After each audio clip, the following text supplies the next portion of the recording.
अगर वो डॉक्टर बिल्कुल इल्मे दीन से कोरा है, अगर उसे मारिफत इलाही का कोई रास्ता नजर नहीं आया, तो वो हलाकत में है और लानत का शिकार है। क्यों? क्योंकि फासिक है। इसलिए इल्म का होना बेहद जरूरी है, और अगर इल्म नहीं है बहुत बुरी तबाही का हम शिकार हो सकते हैं।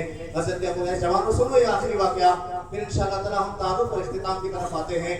अबू सिनान अलैहि रहमतुल हन्नान, ये बहुत बड़े अपने दौर के वली गुजरे हैं, बहुत बड़े आबिद व जाहिद और मुसलमानों के खैरख्वाह थे। बैतुल मक़दिस के पहाड़ों में इन्होंने इबादत रहा करते थे।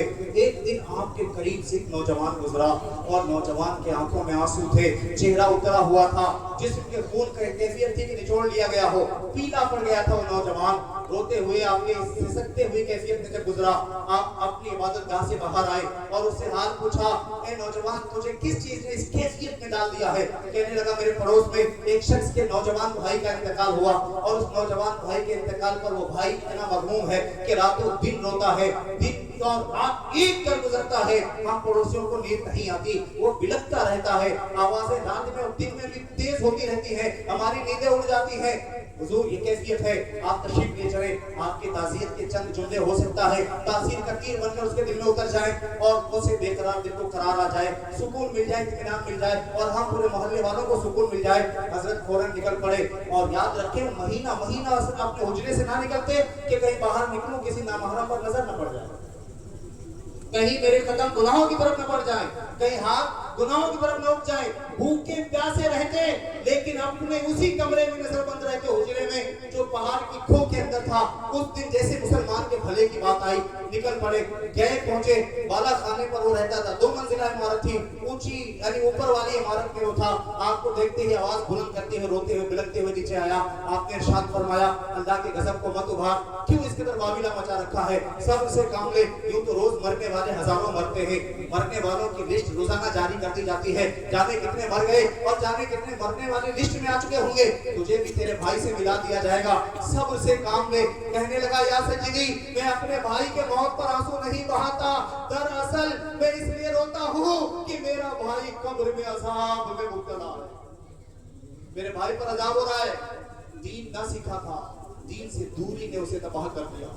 माँ बाप ने बड़ी कोशिशें की, दीनदार न बना, मैंने भी बड़ी कोशिशें की, दीन की तरफ ना आया, था बड़ा शफीक और मेहरबान, लेकिन दीनदारी ना होने की वजह से तबाह हो गया है, उस पर अजाब हो रहा है।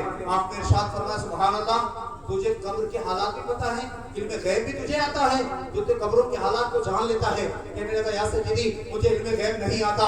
जब मेरे भाई का इंतकाल हुआ, मेरा भाई जब दुनिया से चला गया, मेरे अजीज और अकारिब जमा हो गए और सबने नहलाया धुलाया, कफन पिलाया, कोरे लट्ठे का कफन पिलाकर मेरे भाई को सुए कब्रिस्तान चल पड़े, जनाजे की नमाज पढ़ा दी, अंधेरी कब्र में उतार दिया, तख्ता लगाया, मिट्टी बराबर के, और सब के सब पलट गए। हाय हाय, मुझसे रहा न गया, मैं तन्हा बैठकर कब्रिस्तान में वजीफा पढ़ने लगा और आगो वज़ाइफ में मशगूल था। अचानक एक आवाज गूंजी, मुझे बचाओ, मुझे बचाओ, मुझे बचाओ।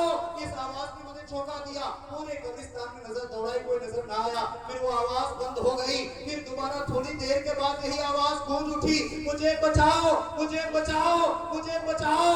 जब मैंने काबिल गौर तफक्कुर की तो पता चला कि मेरा भाई कब्र से करा रहा है, ये तो मेरे भाई की आवाज है। मैंने इरादा कर लिया, कब्र की मिट्टी हटाऊंगा, तख्ता उठाऊंगा, अपने भाई की मदद करूंगा।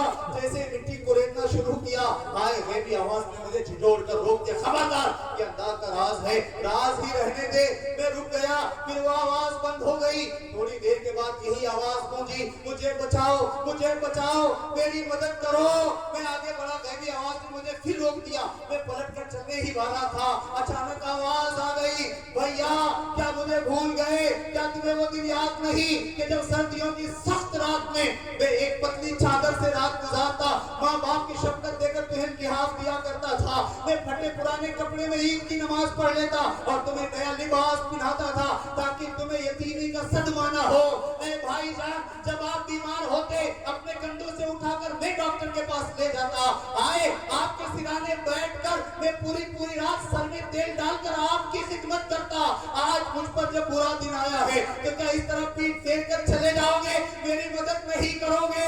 इसे रहा न गया, पलट कर आया, पूरी मिट्टी हटा डाली, तख्ता उठाया, क्या देखता है, हाय हाय, थोड़ी देर पहले जिस भाई को सही सलामत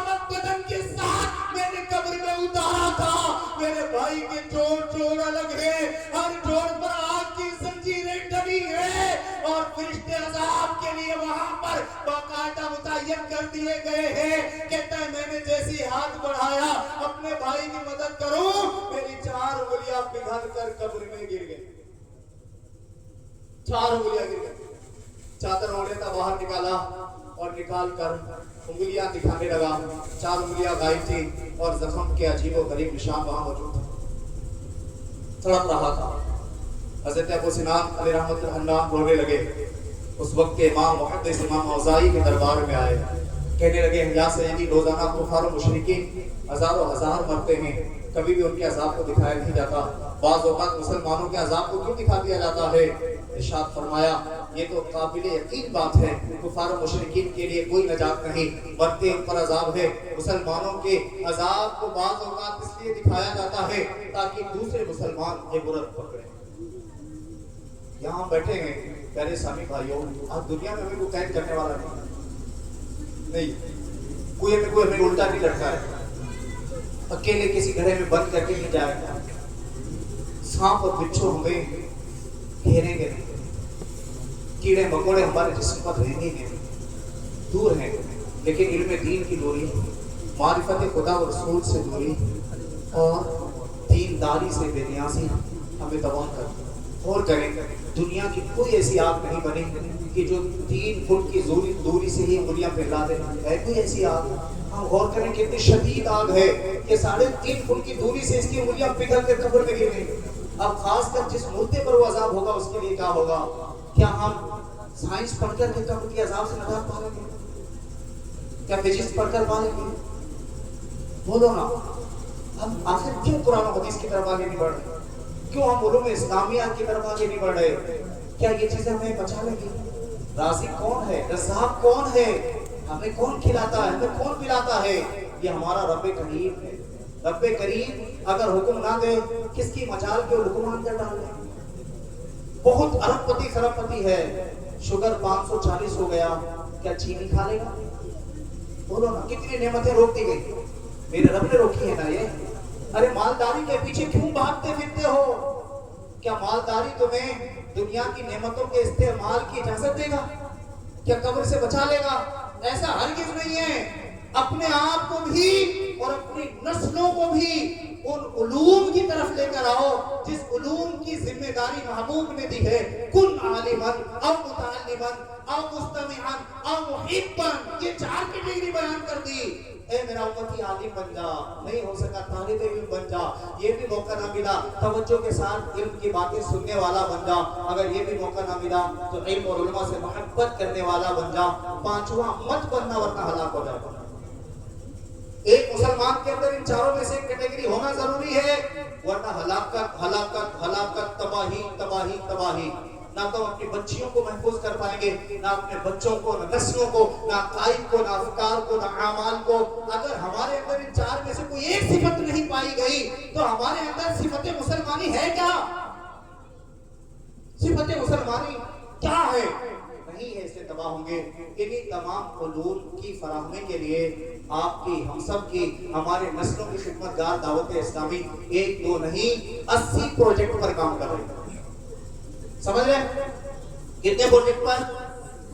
80 پروجیکٹ پر آپ کی دعوت اسلامی کام کر رہی ہے. اس میں ایک تو یہی دیکھ لیں آپ, جزوقتی ہے. یہ مختصر سا ہمارا ڈپارٹمنٹ ہے, اس کو کہتے ہیں جزوقتی شعبہ.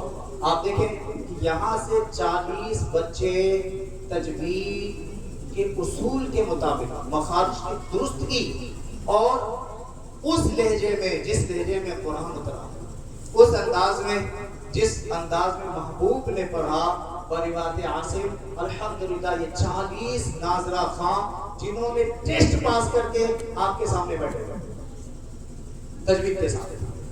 اسی طرح صرف اگر ہم بہار کی بات کریں تو آپ کے بہار میں آپ کی دعوت اسلامی 55 کے قریب ادارے چلا رہی ہے. ان میں ہمارے بعض ادارے وہ بھی ہیں جو حفظ